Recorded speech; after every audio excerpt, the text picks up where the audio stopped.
Olá, no vídeo de hoje trataremos sobre o processo de conquista da capitania do Piauí no período colonial. Antes de adentrarmos propriamente ao tema, é importante que entendamos o contexto territorial da região que ficaria conhecida como Nordeste. A expansão portuguesa nesse espaço estava fortemente atrelada às atividades de agricultura canavieira, ou seja, a plantação de cana-de-açúcar.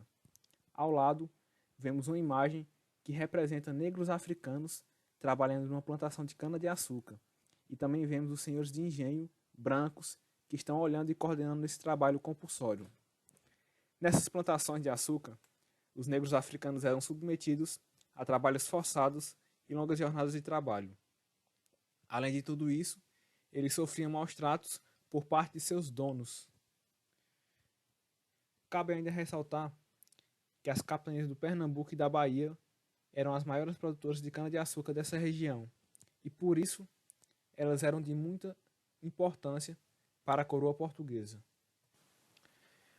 A ocupação dos sertões de dentro foi de grande importância para a conquista da capitania do Piauí, e a expansão sobre esse território começaria a partir de uma demanda de gêneros alimentícios para poder sustentar as fazendas de cana-de-açúcar.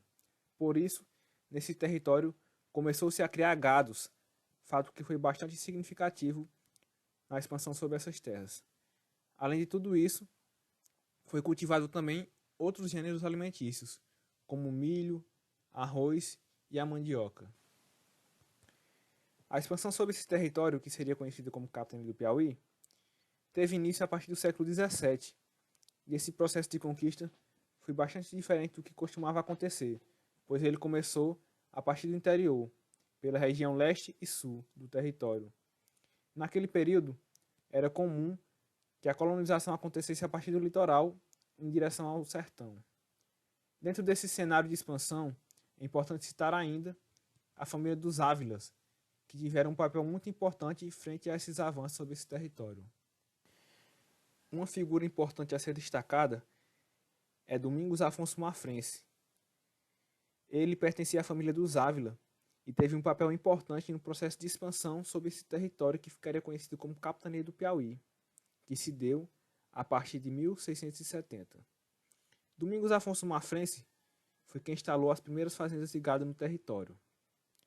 Porém, essas fazendas eram administradas por vaqueiros, tendo em vista que o lugar ainda carecia de muitas coisas para que os proprietários das fazendas residissem nos locais. Então, os proprietários, que sempre estavam ausentes da sede das fazendas, e na maioria das vezes preferiam residir em locais mais desenvolvidos como Salvador. Dando continuidade à fala do meu amigo Leneilson sobre esse importante assunto, que é a expansão e o processo de conquista do território piauiense, um dos marcos foi a atuação dos jesuítas, que no restante do Brasil colonial estavam mais envolvidos com a catequese dos índios, a promulgação da fé cristã, enquanto no Brasil, devido às circunstâncias, esteve mais ligada à posse de terras.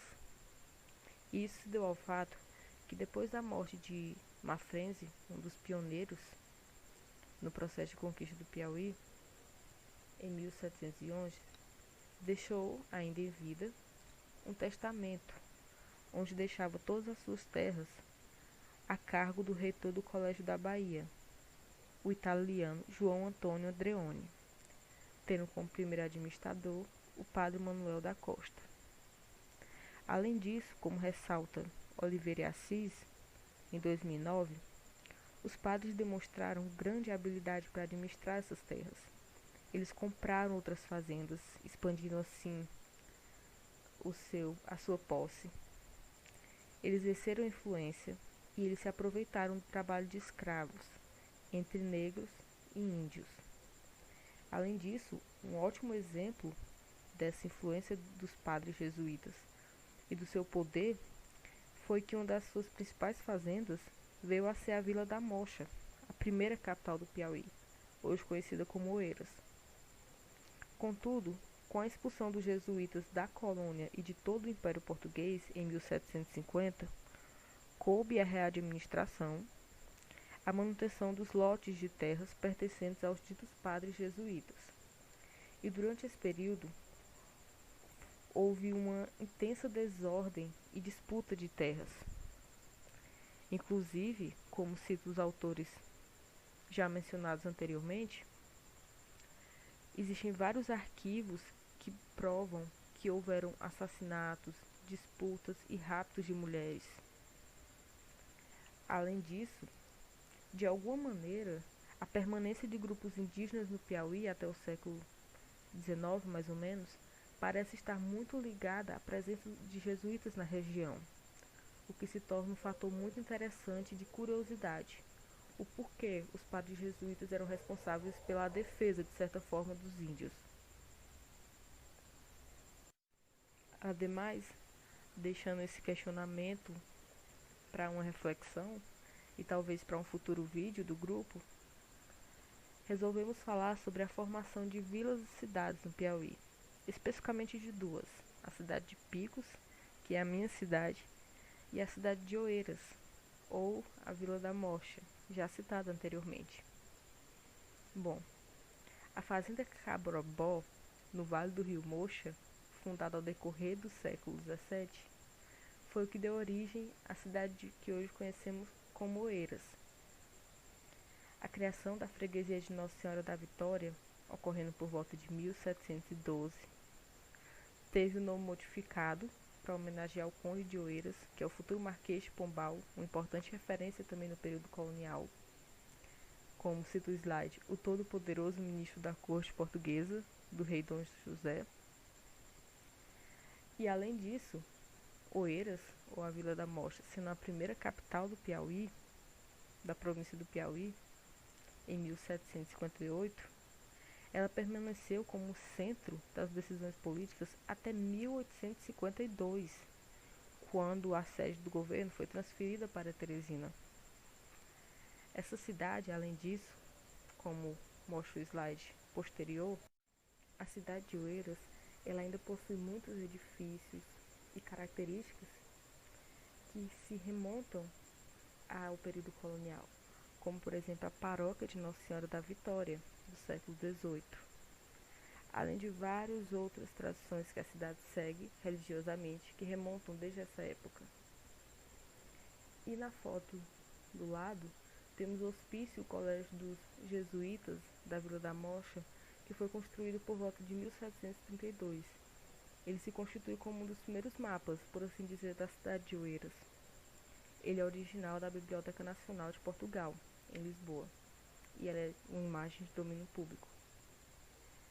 Por fim, outra cidade que tem uma das 7 maravilhas, se eu não me engano, do Piauí, como disse no slide anterior, a Padroeira de Picos, como mostra na foto anterior, mudou muito, ela aumentou, expandiu seu tamanho. É isso, gente. A gente queria repassar isso para vocês, a curiosidade, que vocês despertem a curiosidade que é conhecer a história da capitania do Piauí, que teve muita importância na criação de gados, na produção de charque, que é a carne seca, e também é muito rica culturalmente. E é isso, espero que vocês tenham gostado. Chegamos ao fim de uma aula interessante, que espero que tenha plantado uma semente em vocês, para que despertem o interesse sobre a história da capitania do Piauí, que foi uma capitania muito importante para a produção de charque, advinda da criação de gados, produção de utensílios advindos do mesmo, culturalmente, enfim, foi e ainda é um estado muito importante do Brasil. E nesse vídeo usamos como referência os textos do Vicente Eudes Lemos Alves, do Esdras Arraes e da Ana Estela de Negreiros Oliveira e da Nívia Paula Dias de Assis. E também usamos 2 websites para discutir mais sobre a história de Picos. E é isso, espero que vocês tenham gostado e bons estudos.